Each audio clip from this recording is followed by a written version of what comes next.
함께 해주시고요. 먼저 3335 오후장 공략주로 출발해보죠.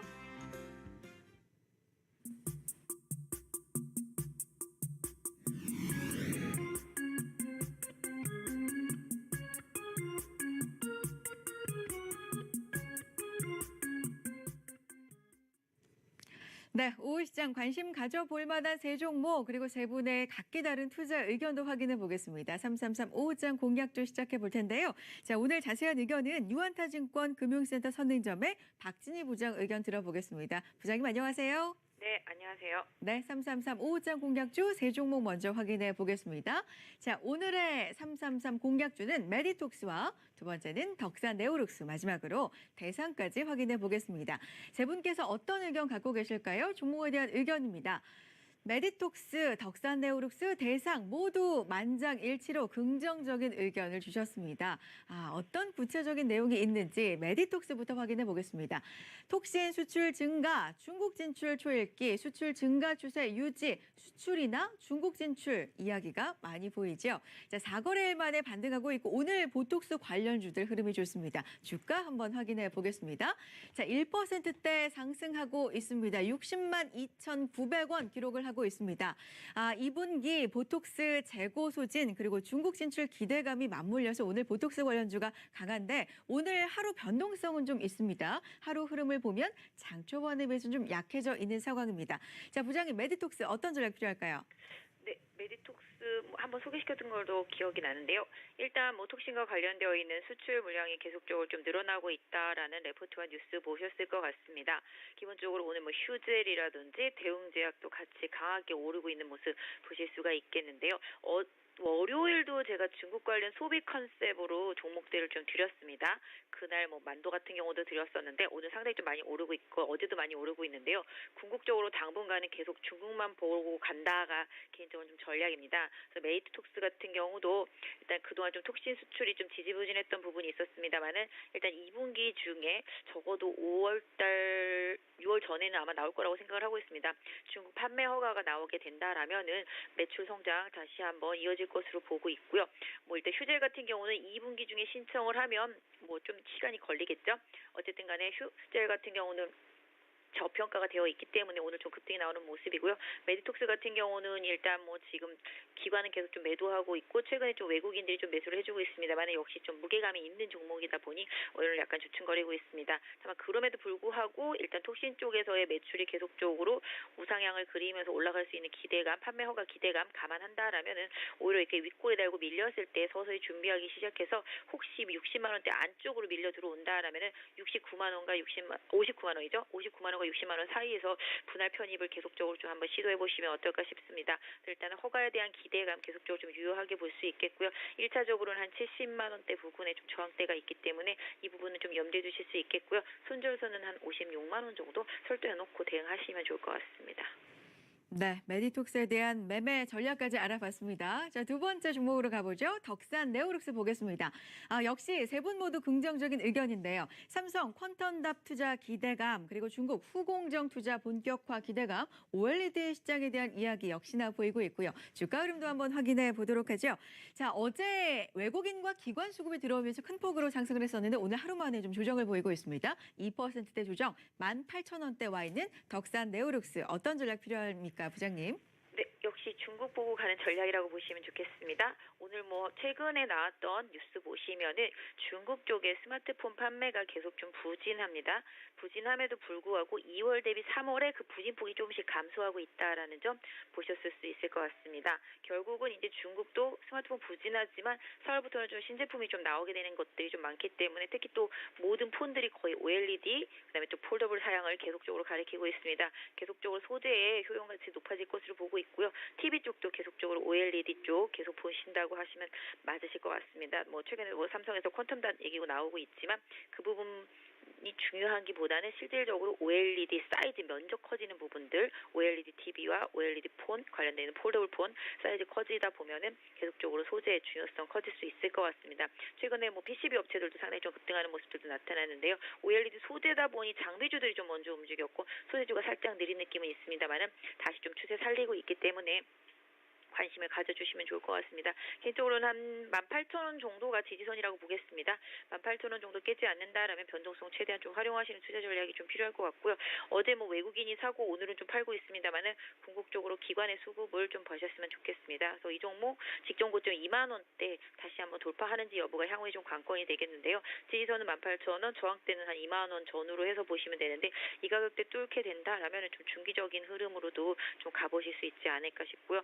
전반적으로 중국과 관련되어 있는 스마트폰과 관련되는 부품 업체들도 계속적으로 실적이 어느 정도 바닥에서 회복될 수 있는 그런 기대감을 가지고 좀 보셨으면 좋겠습니다. 뭐 최근에 대만 아게오 같은 경우도 MLCC 매출이 줄긴 했지만 전월보다는 조금씩 좋아지고 있다는 수치를 보이면서 삼성전기 같은 경우도 좀 반응을 하고 있고 사마콘덴서도 반응을 하고 있기 때문에 스마트폰 부품과 IT 부품 전체적으로 방향성을 좀 좋게 보면서 이 OLED 소재 쪽도 장기적인 시각에서 계속적으로 긍정적 시각 유지하면서 조정 시 관심 계속 지속하셔도 무방할 것 같습니다.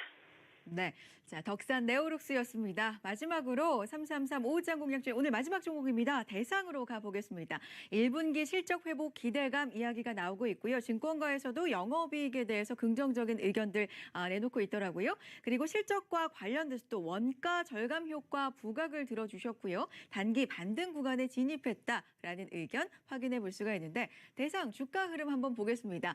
오늘 2%대 어제 하락에 이어서 하루 만에 반등해 주고 있습니다. 최근 흐름을 보면 3거래일 연속 상승을 했고요. 하루 조정을 보였고 오늘 다시금 반등을 해주고 있습니다. 27,000원대 기록을 하고 있고요. 오늘 하루 흐름 볼까요?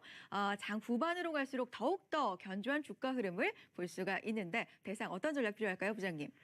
네, 역시 뭐 최근에 보시면 이제 중국에서 이제 단체 관광도 이제 온라인 사이트에 올라오면서 지금 면세점 섹터주들도 좋은 모습이고 화장품 주술도 마찬가지라고 보시면 되겠는데요. 대상 같은 경우도 음식료 섹터 내에서 실적이 긍정적인 부분들을 계속적으로 주목을 하고 있는 종목입니다. 뭐 최근에 애널리스트 리포트 보신다라면은 1분기도 좀 영업이익 성장에 대한 그런 기대감을 계속적으로 보여주고 있고요. 특히 이제 동남아시아, 특히 이제 인도네시아 쪽에서도 수익성 계속적으로 좀 상향화시키는 그런 흐름이라고 보시면 좋겠습니다. 특히 과거에도 중국인 관광객들이 국내에 들어오게 된다라면 양념류들이라든지 그다음에 일회성 그런 소비되는 그런 음식료들 이런 부분에 대한 소비를 상당히 좀 많이 하는 모습들을 보실 수가 있겠습니다. 그래서 이런저런 이슈도 있지만 실적에 대한 부분이 가장 좀 크고요. 주가 자체도 최근에 3만 원대를 넘었다가 지금 27,000원대까지 조정받고 있는 모습 보실 수가 있겠습니다.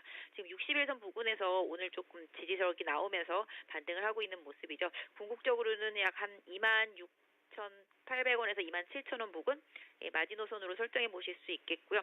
단기적으로는 지금 한 28,500원 정도의 저항대가 있습니다. 이 가격 돌파하게 된다면 직전 고점 3만 원까지도 일단 보실 수가 있겠습니다. 그래서 궁극적으로 음식료 섹터주들도 지금 외국인 특히 대상 같은 경우는 외국인 수급이 좋은 편입니다. 이런 부분들을 좀 기반으로 해서 본다라면 실적에 대한 기대감이 살려 있는 종목들 위주로 해서도 최근에 바닥권에 떨어져 있는 음식료 섹터주들도 다시 한번 좀 보셔야 되지 않나 싶은데요. 일단 대상의 가격적인 메리트를 좀 보시면서 실적 기대감까지 좀 같이 봐주셨으면 좋겠습니다. 이렇게 세 종목 살펴봤습니다. 오늘은 메디톡스, 덕산, 네오룩스, 대상에 대한 세 분의 의견 들어봤는데 확인 다시 한번 여러분 해보시고요. 자, 자세한 내용은 유한타증권 금융센터 선행점 박진희 부장께 들었습니다. 고맙습니다. 네, 감사합니다. 네, 자 양시장이 빨간불 켜면서 상승 반전을 했고 그리고 상승 마감까지도 시도하고 있는 오후시장입니다. 마지막으로 꼼꼼하게 시황 확인해 보시고요. 전략으로 이어가 보죠. 시황센터 연결합니다. 네, 일본 시장 하락으로 마감한 가운데 아시아 시장 대비 우리 시장 그래도 선전하고 있습니다. 오늘 양 시장 모두 9거래일 연속해서 상승세를 보여주고 있는데요. 그럼 먼저 지수 체크해 보겠습니다. 코스피가 0.1% 오르면서 2,216포인트 지나가고 있습니다. 코스닥은 0.34% 오르면서 코스피 대비 조금 더 강한데요. 759포인트 기록하고요. 선물 시장은 0.07% 상승세 나타납니다. 287포인트 지나가는데요. 오늘은 대형주 대비 그래도 중소형주가 조금 힘을 내고 있는 상황입니다. 자, 그럼 유가증권 시장 장중 흐름 따라가 보겠습니다. 현재 계속 강보합권에서 거래가 되는데요. 장중에는 2220선을 터치하기도 했습니다. 12시 지나고 오후부터 조금씩 상승으로 자리를 잡은 상황이고요. 아래 위로 좀 변동폭은 한 17포인트가량 되고 있는 상황입니다. 장 초반에 장중 저점 나왔고요. 장중 고점은 오후에 나왔습니다. 현재는 그것보단 내려왔지만 그래도 계속해서 2217포인트 부근 지나가면서 상승세 주고 있는 상황입니다. 수급 보겠습니다. 오늘 9거래일 만에 외국인이 매도로 전환을 했습니다. 하지만 오늘 기관이 좀 강하게 사들어 주는데요. 기관이 2,432억 원 매수세 나타나고요. 외국인은 888억 원 매도하고 있습니다. 또한 개인 쪽에서는 오후에 매도로 전환하는 모습이 포착이 됐고요. 1,532억 원 팔고 있습니다.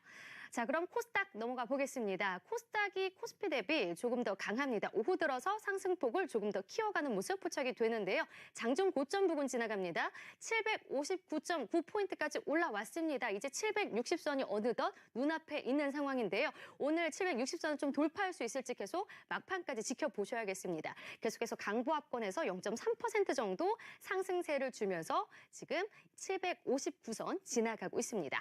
수급 보겠습니다.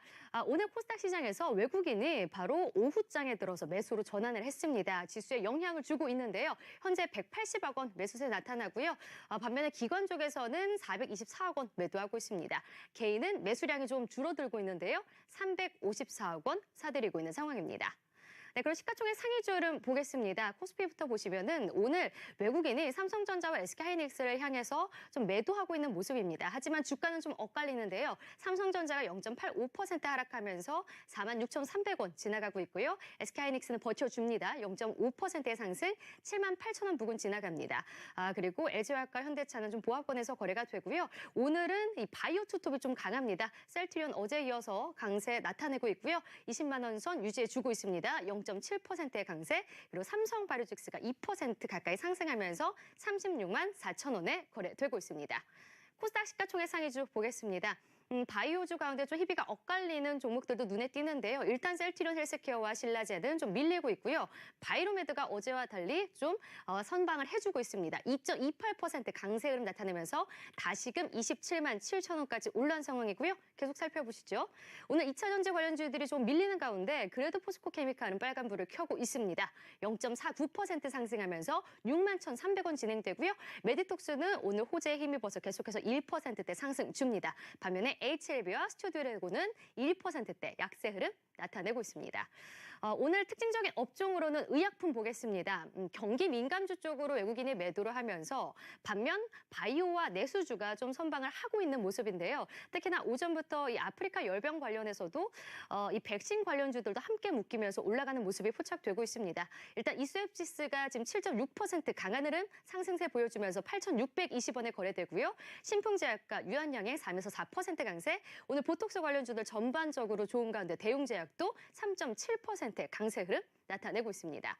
다음 내수주 보겠습니다. 내수주 가운데서도 뭐 의류주, 또 백화점주, 이렇게 밀가루 관련주 이렇게 강세 흐름 좀 나타나고 있는데요. 현재 7%의 강세 흐름 나타내는 종목 그랜드 백화점입니다. 그리고 푸드웰과 농일 방지 그리고 대한제부 이렇게 식품 쪽으로도 5%대 강세 주고 있는 상황입니다. 다음은 만도 보겠습니다. 자동차 부품주가 최근 들어서 계속해서 좀 랠리를 펼쳐주고 있는데요. 지금 보시면 6거래일 연속해서 양봉을 그려내고 있는 종목입니다. 그런데 오늘 더 긴 양봉을 그려내면서 상승폭을 키워나가고 있는데요. 만도 4.3%의 강세 흐름 나타내고요. 33,950원에 진행이 됩니다. 현재 장중 고점 지나가고요. 외국인과 기관의 동반 매수 계속해서 들어오고 있는 상황입니다. 다음은 LG 이노텍 보겠습니다. 어제 긍정적인 증권사 리포트가 나왔죠. 최근 들어서 계속해서 이 상반기는 부진할 것이지만 하반기에는 실적이 좋다라는 분석이 나오고 있습니다. 이에 따라서 어제 오늘 또 강한 흐름이 나타나고 있는데요. 현재 장중 고점 좀 높여가고 있습니다. 2.4% 오르면서 12만 5,500원에 진행되고 있습니다. 네, 이 시각 시장 상황 살펴봤습니다.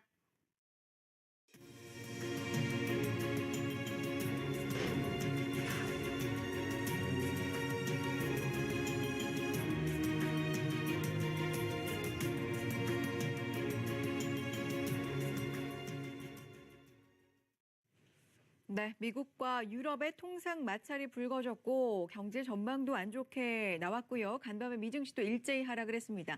자, 현재 아시아 시장 전반도 좋지 않은 가운데 우리 시장 그래도 꿋꿋하게 버텨주면서 동반 상승을 이어가고 있습니다. 자, 두 분과 함께 시장 마감 이야기 좀 해보도록 하죠. KTB 투자증권 영업부 이성훈 과장, 하나금융투자영업부 금융센터 박종환 연구원 나오셨어요. 어서 오세요. 네. 자, 장 마감 전에 점검이 필요한 업종과 종목 이야기 시작을 해보겠습니다. 먼저 박종환 연구원님 어떤 부분 먼저 볼까요? 네, 톡신 관련주로 분류되는 네. 대웅제약 한번 살펴보도록 하겠습니다. 대웅제약 나보타로 시작해서 나보타로 끝난다라고 말해도 과언이 아닐 정도로 네. 이 나보타라는 제품에 대한 어떤 기대감이 큰 기업이라 할 수가 있는데요. 지난 이제 2월 달에 미국 FDA 이제 승인을 얻고서 상당히 이제 기대감이 컸었지만 오히려 그 이후에 주가는 약세를 지속했었습니다. 네. 그 이유는 메디톡스 그리고 엘라간 쪽에서 미국 ITC 국제무역 위원회에 이제 제소를 하면서 네. 이 균주 논란이 이제 계속 끊이지 않았었는데요. 지금 이제 결과적으로 이것이 사실상 마무리되면서 3월 달 지금 통관 수출 실적에서 지금 나보타가 지금 잡히는 것으로 네. 파악이 되고 있습니다. 이로 인해서 결국 이번 2분기를 기점으로 이제 미국향 매출이 좀 본격화되는 것이 아니냐 하는 그런 이제 기대감이 지금 점차 커져가는 상황이라고 보시면 되겠고요. 네. 미국뿐만 아니라 이제 7월 달에는 유럽에 대한 이제 수출을 위한 허가 예정권도 지금 남아 있는 상황입니다. 이제 그렇다 보니 최근에 이제 주가가 거의 한 18만 원대를 이제 바닥으로 해서 지금 좀 턴을 하고 있는 상황이고요. 무엇보다도 이제 국내를 넘어서서 해외 쪽에 대한 모멘텀이 이제 본격화될 수 있다는 점.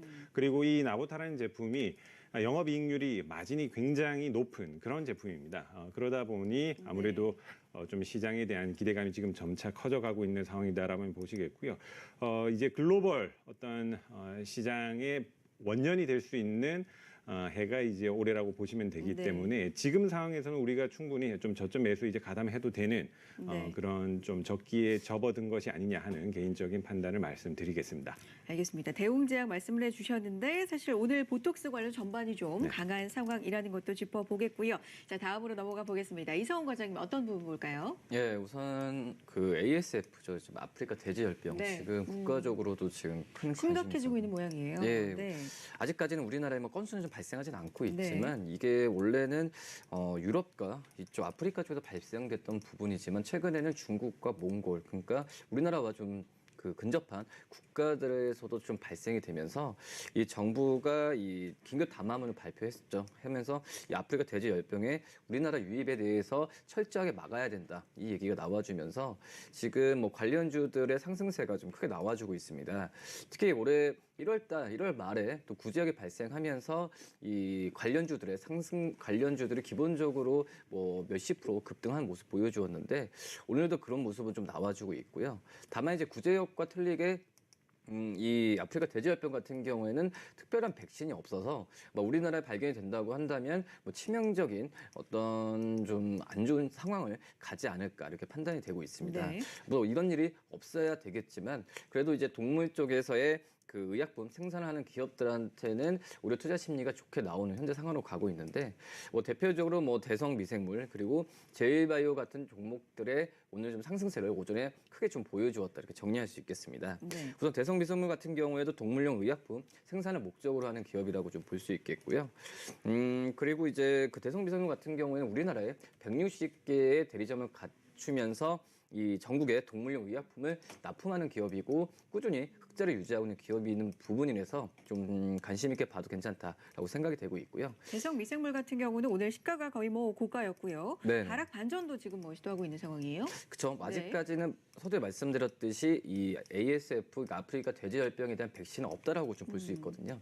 그렇기 때문에 어떤 기업들한테 과연 수혜가 될지 부분 같은 경우에는 미지수이기 때문에 이런 상승폭이 그러니까 이런 열병의 발생이 매출로 이어진다는 부분은 좀 아직까지 미지수는 맞다라고 좀 생각이 되고 있고 네.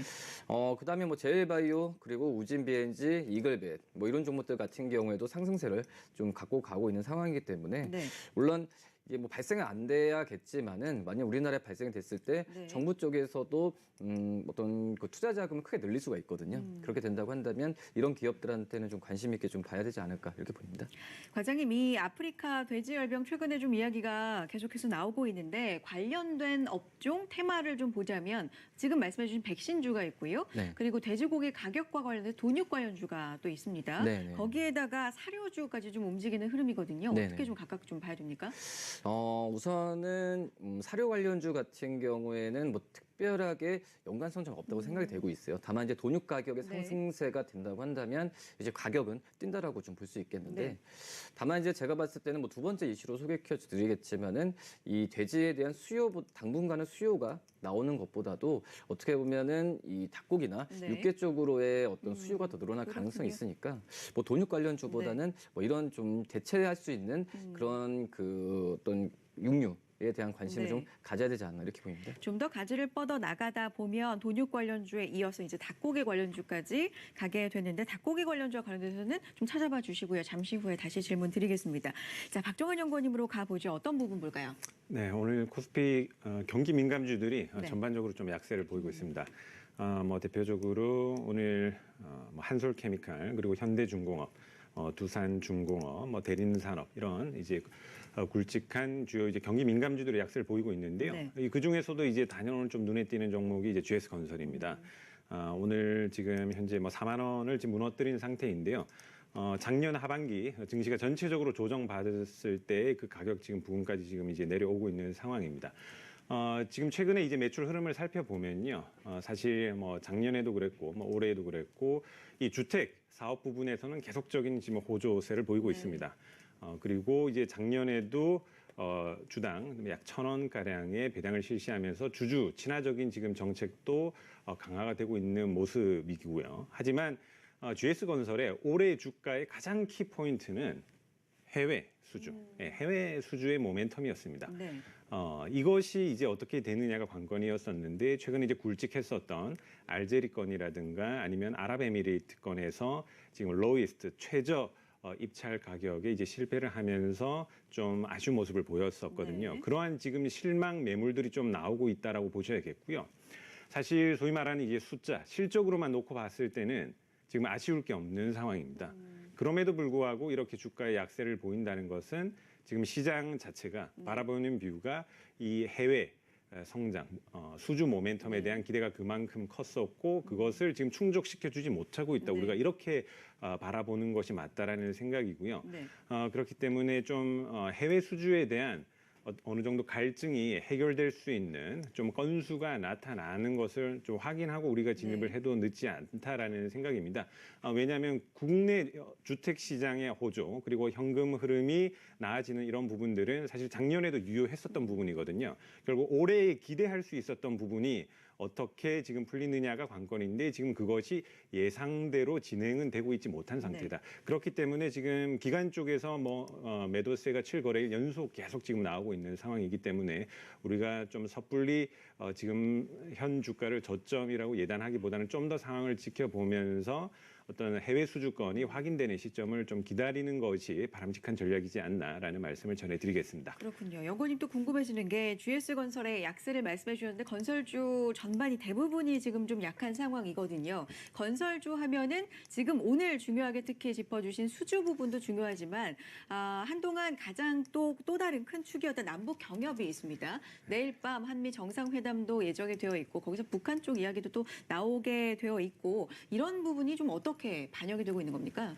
뭐 사실 그 한미 정상회담 관련된 부분은 큰 의미는 없다라고 생각합니다. 왜냐하면 일단 정상회담이 이루어지는 시간 네. 자체가 굉장히 짧죠. 예, 뭐 1박 2일 정도밖에 되지는 않는 상황이고 그 기간 동안 어떤 유의미한 결과가 나오기는 사실 쉽지 않다라고 보여지고요. 이게 좀 당분간은 지루한 그런 어떤 대화의 과정을 거친 다음에 좀 아웃컴이 나올 수 있다라고 보기 때문에 네. 이런 뭐 남북미 정상회담을 통한 건설주의 모멘텀은 네. 지금 사실 좀 기대하기 어려운 부분이다라고 보시면 되겠고. 그래서 지금 같은 경우는 네. 수주 쪽에 좀 더. 그렇죠. 네. 그리고 이제 GS건설뿐만 아니라 네. 건설업종 전체적인 네. 수주액 자체도 작년 1분기가 약 한 100억 달러를 좀 넘었었는데 지금은 그 절반에도 지금 미치지 못하는 이런 네. 부분들이 어떤 전체적인 투심을 좀 악화시키고 있는 상황이다라고 보시면 되겠습니다. 자, 건설 관련주 살펴봤습니다. 앞서서 백신 관련주, 아프리카 돼지 열병과 관련돼서 백신 관련주, 그리고 그 밖에 뭐 다른 돈육 관련주들 테마를 이루고 있는 업종들 좀 살펴봤었는데 닭고기 쪽하고도 연결이 되어 있죠. 그렇죠. 어떻게 네. 보면은 이제 뭐 돼지고기에 대한 수요보다는 닭고기 쪽으로 더 수요가 늘 것이라는 부분이 뭐 심리가 좀 그렇게 되면서 네. 오늘 뭐 관련주들 같은 경우도 상승세를 많이 좀 보여주고 있는데 항상 뭐 구제역 때도 그랬습니다. 구제역 때도 이 구제역 여파로 이 개육에 대한 수요가 늘 것으로 좀 판단이 되면서 그날 그 전후로 하면서 관련주들의 상승세가 눈에 띄었는데 오늘 같은 경우도 마니커 대표적인 이제 개육 관련주라고 한다면은 마니커와 그리고 하림이라고 볼 수 있겠는데요.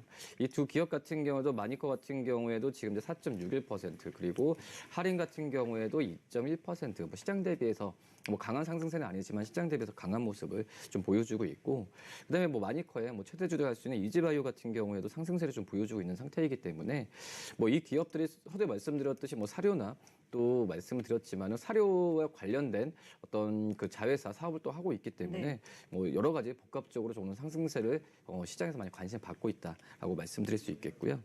우선 뭐 마니커 같은 경우에는 대표적으로 이제 육계 계열화 업체라고 좀 볼 수 있겠는데 뭐 개육 제품뿐만 아니라 여러 가지 육류에 대한 부분에 있어서 생산하고 판매하는 업체라고 좀 볼 수 있겠습니다. 주로 뭐 이제 통닭이나 어떤 기능성 치킨에 대한 부분을 판매하는 기업이라고 볼 수 있겠고 그다음에 뭐 할인 같은 경우에는 어떻게 보면 개육 제품의 뭐 생산이나 판매 사업을 주로 하는 기업이기 때문에 두 기업 다 뭐 같은 그 개육에 대한 사업을 영위하고 있기 때문에 이런 기업들 같은 경우는 뭐 꾸준히 좀 관심 있게 보는 게 낫지 않을까 이렇게 보입니다. 네, 닭고기 관련주 살펴봤고요. 자, 마지막으로 한 부분 더 보죠. 게임 관련주 좀 봐주셨으면 좋겠습니다. 최근에 또 중국의 뭐 외자 판호와 관련해서 긍정적인 이야기도 좀 나오고 있는 상황인데 어떻습니까? 오늘 흐름. 네, 오늘 흐름 뭐 전반적으로 지금 좋은 상황이고요. 그 중에서도 이제 넷마블의 상승세가 좀 눈에 띄고 있습니다. 네. 우리가 이제 게임주를 접근할 때 가장 기본적인 투자 아이디어라고 한다면은 결국 그 게임이 출시되기 그 이전에 어떤 기대감으로 네. 사실 움직이는 경우가 가장 많습니다. 흔히 말하는 신작에 대한. 그렇죠. 신작 네. 모멘텀이라고 하죠. 네. 보통 이 게임을 만드는 사람조차도 이 게임이 대박을 칠지 아니면 그 반대가 될지 좀 예측을 하기가 어렵다고 해요. 그래서 약간 소위 말하는 이제 복불복성의 약간 성격도 있는데 핵심은 얼마나 이제 그 게임이 확률적으로 높은 어떤 대박을 칠 수 있느냐를 우리가 분석해보는 것이 관건이거든요. 지금 이제 넷마블 같은 경우에 이제 2분기를 기점으로 주요 블록버스터급 신작 모멘텀들이 지금 남아 있습니다. 네. 대표적인 것들을 좀 말씀드리면 첫 번째가 일본에서 이제 출시되는 7개의 대죄라는 게임인데요. 네. 그 일본 만화를 이제 원작으로 해서 지적재산권을 활용해서 만든 게임입니다. 일단 지금은 사전 광고 예약자 수를 동시효과가 살펴보면 시작되었습니다. 일본에서 약 70만 명 그리고 국내에서 한 100만 명을 이미 돌파를 한 상황입니다. 네. 그렇기 때문에 좀 충분히 흥행에 대한 지금 기대감이 고조되고 있는 상황이다라고 보시면 되겠고요. 두 번째는 이 BTS 월드라는 게임인데요. 네. 예, 방탄소년단 새 앨범이 4월 13일 날 발매가 되죠. 아무래도 이제 그 전후로 해서 또 BTS에 대한 열풍이 충분히 한 번쯤 불 것으로 우리가 생각해 볼 수 있는데요. 이 방탄소년단과 관련된 여러 가지 뭐 화보라든가 또 굉장히 사실적인 그런 그래픽을 활용해서 만든 게임입니다. 이것은 글로벌리 전 세계적으로 이제 출시가 될 예정이고 역시 빌보드 차트 넘버 원을 기록했었던 세계적인 가수 아이돌 그룹에 대한 어떤 게임이기 때문에 지금 충분히 그 기대감이 지금 올라오고 있는 상황이다라고 보시면 되겠고요. 역시 중장기적으로 이제 우리가 본다 하더라도 이 넥슨 인수를 통한 어떤 시너지 효과. 최근엔 그 모멘텀이 좀 강했죠. 맞습니다. 네. 역시 이제 넷마블의 그 모바일 쪽의 강점과 그리고 넥슨이 가지고 있는 이 PC 쪽의 어떤 지적 재산권을 같이 결합한 충분한 지금 시너지가 기대되고 있는 상황이기 때문에 어떤 2분기 그 신작 모멘텀을 기점으로 네. 지금 주가가 이제 10만 원대에서 반등을 하고 있고 추가적인 지금 상승세의 여력은 충분히 더 남아 있는 상황이다라고 개인적으로 판단을 하고 있습니다. 자, 2분기 뭐 블록버스터 신작 출시 기대감으로 오늘도 강세를 보이고 있습니다. 넷마블 짚어주셨는데 과거에도 게임주의 흐름을 보면 신작 기대감으로 오르다가 그게 기대에 좀 미치지 못한다 싶으면 또 급락하는 흐름도 우리가 심심치 않게 봤잖아요. 어떤 지금 전략 필요합니까? 사실 이제 우리가 또 예상했던 것과 달리 좀 기대에 미치지 못했을 경우에 또 급락세를 맞이할 수는 있지만 변수죠. 네, 변수기는 합니다만은 그래도 이제 그 BTS라는 어떤 그 브랜드 밸류라든가 아니면 또 아까 7개의 대지 지금 현재까지 파악된 어떤 사전 예약자 수를 감안을 한다면은 네. 그래도 확률적으로는 하방보다는 좀 상방 쪽에 더 무게 중심을 싣는 전략이 바람직하지 않나 하는 말씀을 전해드리겠습니다. 네, 게임 관련주였습니다.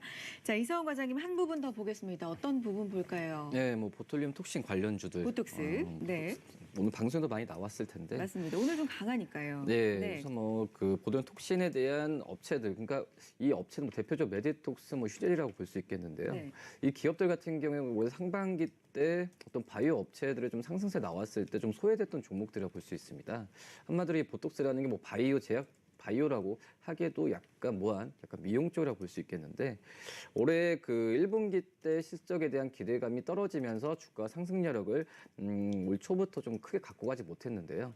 하지만 뭐 이런 그 부분을 좀 해소하고 2분기부터 본격적인 실적에 대한 기대감이 클 것이라는 좀 평가 나와주면서 오랜만에 보톡스 관련주들이 오늘 상승세를 좀 갖고 가는데 우선 작년 3분기부터 안 좋았습니다. 이 보톡신에 대한 톡신 수출이 작년 3분기 때는 뭐 22%, 4분기 때는 9%까지 그 줄어들면서 네. 올해 1분기도 이런 영향을 갖고 갈 것이다라는 평가가 지배적이었습니다. 가장 큰 이유는 이제 중간상이라고 할 수 있겠죠. 이 중국 쪽에서의 중국 쪽에서의 유통 업체들의 재고가 쌓이니까 당연히 중국 쪽에서 우리나라 기업들의 이 보톡스를 당연히 수입을 안 할 텐데 하지만 이 재고 쪽이 많이 거의 줄어들었을 것이다. 이 부분이 좀 확인이 되면서 이 2분기 때는 다시 한번 이 메디톡스와 휴젤의 보톡스에 대한 수입을 크게 갈 것이다라는 평가가 많이 나와주고 있고요. 그런 상태에서 본다고 한다면 뭐 메디톡스 같은 경우에도 이제 그 시장에서 이 실적에 대한 우려감 때문에 주가와 어떤 평가가 많이 가려져 있었는데 이 5월달과 6월달에 중국에서 이제 바로 판매어가 획득을 한 이 유로 녹스에 대한 기대감까지 있는 상태라고 한다면 또 오늘 또 그 휴재 또 여러 가지 뭐 이슈가 많이 나왔었죠. 자사주 매입 공시가 있죠. 그죠. 자사주 네. 매입 공시와 그리고 이제 자회사에 대한 합병, 동양 HC를 어떤 이런 합병에 대한 이슈까지 나와주면서 오래간만에 이제 보톡스 관련주들이 오늘 좀 상승세를 보여주고 네. 있다. 하지만 그전 많이 빠졌던 상태이기 네. 때문에 뭐 저평가 매력이라는 이런 부분 본다고 한다면 중장기적으로 매수해도 괜찮지 않을까 이렇게 보입니다. 자, 보톡스 관련주까지 살펴봤습니다. 자, 동시호가 상황으로 가보겠습니다. 오늘 간밤의 미증시에 비해서도 그리고 현재 진행되고 있는 아시아 시장 전반에 비해서도 우리 시장 강하게 버텨줍니다. 9거래일 연속 동반 상승 마감을 시도하고 있는 양시장입니다. 자, 장 막판으로 가면서 더욱더 상승폭을 확대시킵니다. 장 코스피 종료 5분 0.52%, 전입니다. 코스닥은 0.43% 상승까지 확대시키고 있고요. 각각 2225선, 760선 기록합니다. 선물도 0.47% 빨간불이네요. 자, 코스피 시장에서 외국인은 오늘 매도로 돌아섰습니다만 기관이 받쳐주고 있고요. 코스닥 시장에서 오후장 들어서 외국인이 매수 쪽으로 가닥을 잡으면서 개인과 외국인의 순매수가 포착이 되고 있습니다. 자, 자세하게 좀 짚어보겠습니다. 코스피 지수, 갑자기 좀 지수가 더욱더 힘을 내주면서 우상향 쪽으로 뻗어가고 있는데 삼성전자가 낙폭을 빠르게 축소하고 상승 반전 시도했죠? 네, 그렇습니다. 오늘 시가총액 1, 2위 삼성전자, SK하이닉스 모두 지금 상승 마감할 것으로 네. 전망이 되고 있고요. 전체적으로 본다면 이제 기관 쪽에서 2,700억 가량, 그 중에서도 금융 투자 쪽에서 3,200억 가량 이제 순매수세가 유입이 되면서 오늘 장 후반으로 갈수록 점차 이제 상승세를 더욱더 지금 높여주고 있는 그런 상황이라고 볼 수 있겠습니다. 네. 업종별로 살펴보면요, 전기가스업의 상승세가 좀 2.1%대로 가장 크게 나타나고 있는데요. 한국전력이 3%, 지역난방공사가 1%대 상승세를 보여주고 있고요. 그 이외에 이제 의약품 쪽의 상승세가 오늘 좀 크게 나타나고 있습니다. 코스피 쪽에서 뭐 신풍제약이 4.9, 유한양행 4.2%, 대웅제약 3.4%, 하나제약이 뭐 2.9%대로 전체적으로 좀 강세 흐름 보여주고 있는 상황이겠고요. 네. 그 이외에도 오늘 업종별로 뭐 통신업도 지금 바닥을 찍고서 오늘 좀 반등해주는 모습 보여주고 있습니다. 1.3%대 강세 흐름 보여주고 있는 상황이고요. 반면에 경기 민감주, 건설, 화학, 기계 쪽에서 오늘 좀 약세를 보여주고 있고요. 특히 이제 건설업종 중에서는 역시 GS건설, 대림산업, 두산 중공업 이런 건설업종들의 좀 약세가 지금 나타나고 있는 상황이겠습니다. 자동차 쪽에서 장 현대차에 종료 비해서 3분 오늘 전입니다. 기아차가 상당히 견조합니다. 네, 네. 그렇습니다. 뭐 최근 일단 자동차 업종의 센티 자체가 네. 굉장히 지금 좀 긍정적으로 계속 지금 나타나고 있는 상황이고요. 네. 물론 이제 오늘만 놓고 보면은 기아차의 상승세가 상대적으로 더 좋습니다만은 사실 지금 현대차 같은 경우에도 7거래일 연속으로 계속 지금 양봉을 만들면서 지금 고점을 높여가고 있는 상황이다라고 네. 보시면 되겠고요. 그 이외에도 지금 자동차 뭐 부품주라든가 아니면 자율주행 관련된 기업들 전체적으로 최근에 좀 강세 흐름 계속 보여주고 있는 상황이 되겠습니다. 네. 그 이외에 좀 오늘 좀 특징적인 종목, 제가 좀 전에 말씀드렸던 넷마블 최근 네. 2분기 신장 모멘텀으로 오늘 4%대 마감이 예상되고요. 그 이외에 오늘 음식료 쪽에서 전체적인 좀 강세가 보여준 코스피 하루가 되겠습니다. 알겠습니다. 특히 대형 제약바이오 중에서 코스피에서 셀트리온 같은 경우는 장 후반으로 가면서 상승폭을 조금씩 반납하고 있는 모습이지만 삼성바이오로직스는 반대로 좀 견조하게 계속해서 확대시켜 나가는 모습 확인해 볼 수가 있고요. 자, 코스닥으로 가보겠습니다. 역시 9거래일 연속 상승 마감 시도하고 있네요. 예, 우선 뭐 외국인들의 매수세가 좀 들어오면서 네. 759.55포인트, 잘만하면 760포인트를 넘기면서 마감할 가능성이 크다라고 네. 좀 판단이 되고 있고요. 오늘 시장 같은 경우는 대체적으로 차분한 모습을 좀 보여주고 있다라고 좀 판단이 되는데 시가총액 10위 안에 뭐 기업들 중에서 뭐 크게 뭐 3% 이상의 변동성을 나타내는 기업은 거의 없다라고 네. 좀 말씀을 드릴 수 있겠고요. 뭐 셀트리온 헬스케어가 0.43% 하락, 그리고 CJ ENM이 0.48% 상승, 그리고 신라젠이 0.61%의 하락을 보여주면서 오늘 뭐 특별한 이슈는 많이 없는 상태로 가지 않나 이렇게 좀 판단이 되고 있고, 네. 이 업종별로 봤을 때는 코스닥에서는 이제 음식료 업종 그리고 통신 서비스, 화학 업종의 상승세가 좀 크게 좀 눈에 띄는 현재 상황이라고 좀 볼 수 있겠고요. 네. 뭐 음식료 업종 중에서는 장 종료 1분 전입니다. 푸드웹, 그리고 한일사료, 그리고 진바이오텍, 이지바이오, 그 오늘 그 아프리카 대저 열병에 대한 관련주들의 네. 좀 상승세가 눈에 띄게 나타나면서 음식료 업종이 상승세를 좀 보여주고 있고요. 그다음에 통신 서비스 업종 같은 경우는 상승세를 좀 보여주고 있습니다. 역시 뭐 5G에 대한 수혜가 네. 계속해서 이제 수혜주를 계속 찾는 분위기가 나타나면서 오늘 전파기지국 같은 경우는 6.41%, 그리고 KL넷이 2.63%, 세종텔레콤이 1.3%의 상승세를 지금 보여주고 있고요. 그다음 화학업종 같은 경우에도 상승세를 좀 보여주고 있는데 뭐 상하프론텍과 3.43%, 그리고 KCI가 3.04%의 상승세를 좀 보여주고 있습니다. 네. 반면에 하락하는 업종을 본다고 한다면 뭐 인터넷 업종은 좀 하락세를 좀 보여주고 있는데 네. 우선 이상 네트워크스가 지금 3.07%, 그리고 다나와가 2.97%의 네. 하락세를 보여주면서 마감할 것으로 보입니다. 알겠습니다. 자, 수요일 마감 향해서 가고 있습니다. 9거래일 연속 동반 상승 정규장이 마감을 시도하고 종료됐습니다. 있고요. 장 후반 막판으로 가면서 계속해서 상승폭을 확대시켜 나가고 있는 코스피 지수, 그리고 코스닥 지수에서는 외국인의 매수가 들어오고 있는 상황, 각각 0.52%, 0.43% 상승하고 있습니다. 자, 수요일 시장 마감 향해 달려갑니다. 종가 확인하고 오겠습니다.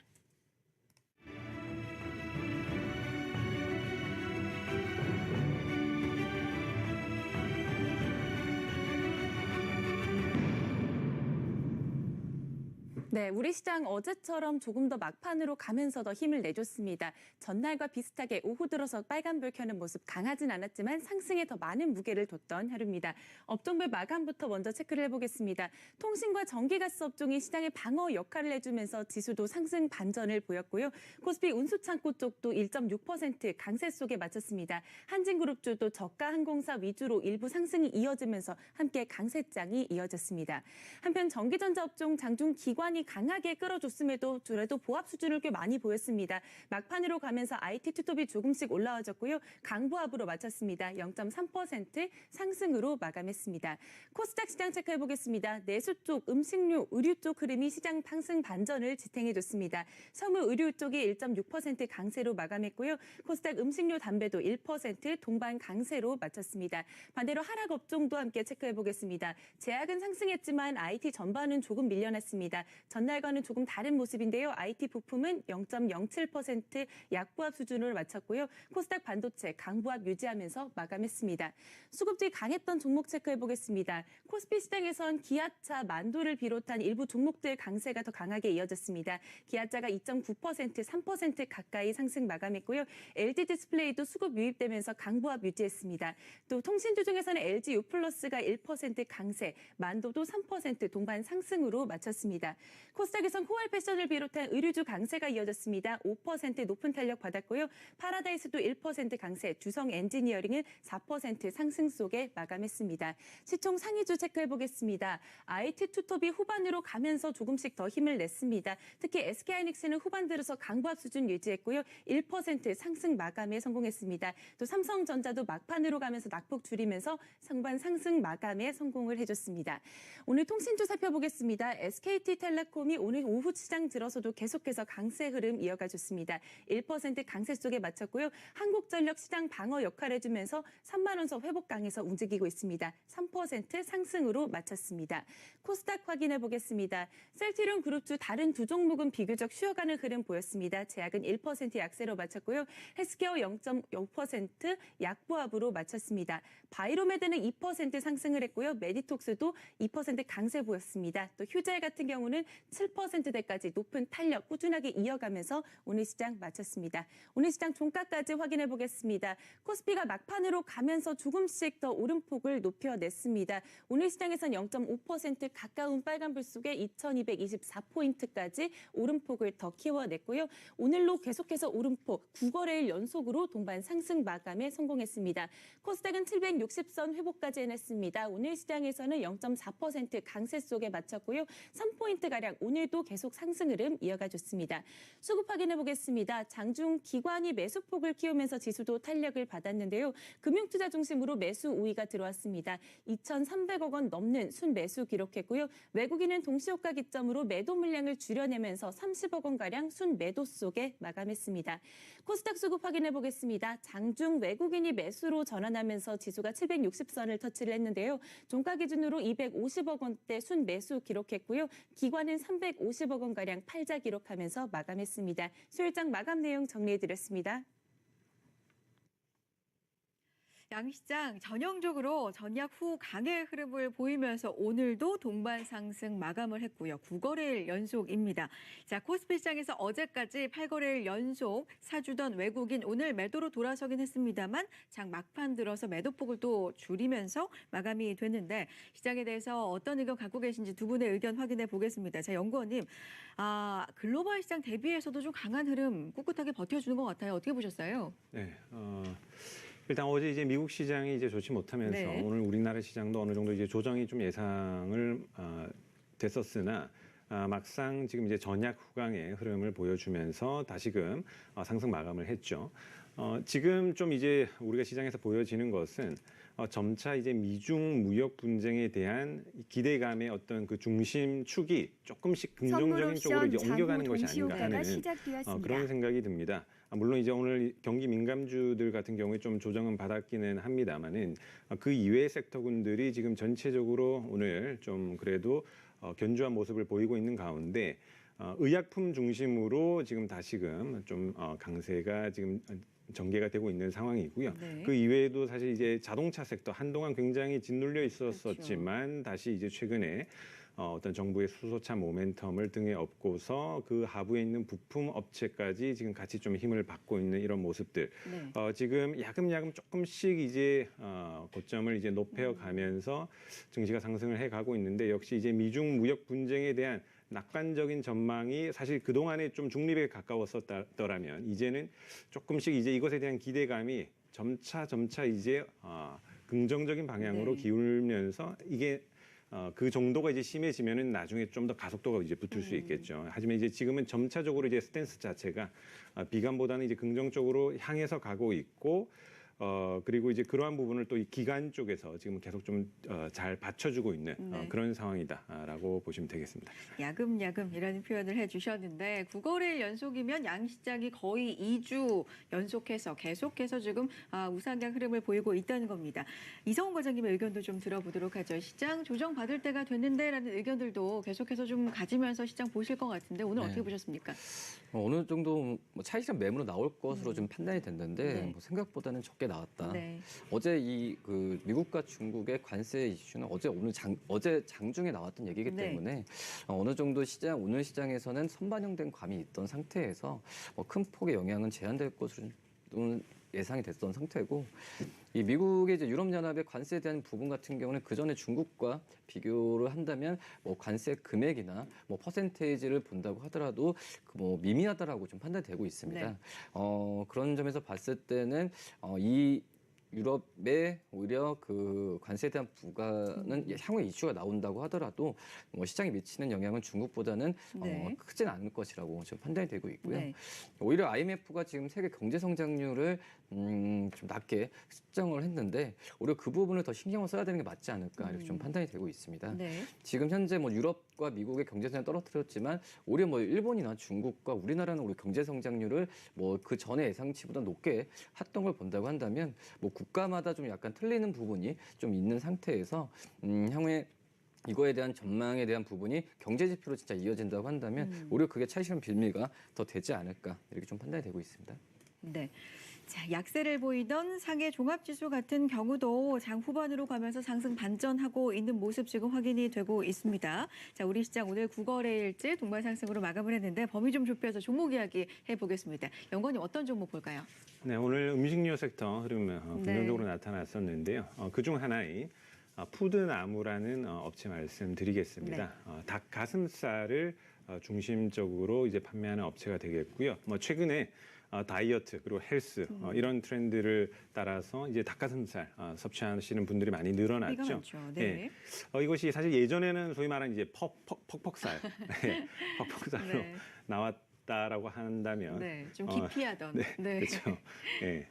주로 잘 먹지는 네. 않았었는데요. 요즘에는 이게 굉장히 다양하게 좀 맛있게 이렇게 나옵니다. 그래서 운동하시는 분들도 사실 이 맛있어야 또 많이 먹거든요.